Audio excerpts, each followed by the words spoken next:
affaire risque de plomber quelque peu le déplacement d'Emmanuel Macron aujourd'hui en Dordogne. Le chef de l'État qui doit dévoiler le nouveau visage de la Marianne qui figure sur les timbres. L'exécutif qui n'entend pas céder à la pression des députés marcheurs sur la PMA. Présentation aujourd'hui d'une proposition de loi pour étendre la procréation médicalement assistée à toutes les femmes. Ces élus entendent appliquer au plus vite cette promesse de campagne d'Emmanuel Macron. Oui, mais l'Élysée et Matignon ont leur agenda. Pour Europe 1, Aurélie Herbemont.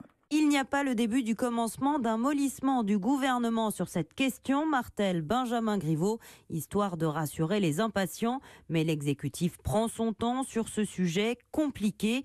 Il attend l'avis du comité d'éthique à la rentrée et tient à respecter cette étape, alors que la majorité ne compte pas que des partisans de la PMA.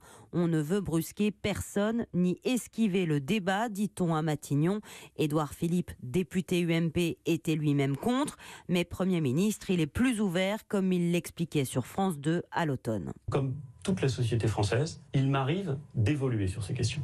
Parce que je rencontre soit des couples féminins, soit des femmes célibataires, qui ont parfois eu recours à cette technique en Belgique, en Espagne. Je vois ce que ça permet. Je ne vois pas ce que ça enlève. Certains de ses collègues venus aussi de la droite, comme Bruno Le Maire et Gérald Darmanin, restent réservés. On n'en fera pas un casus belli, confie un conseiller ministériel. On savait que c'était une promesse d'Emmanuel Macron, le chef de l'État qui espère un débat apaisé, contrairement au mariage pour tous. Aurélie Herbemont du service politique d'Europe 1.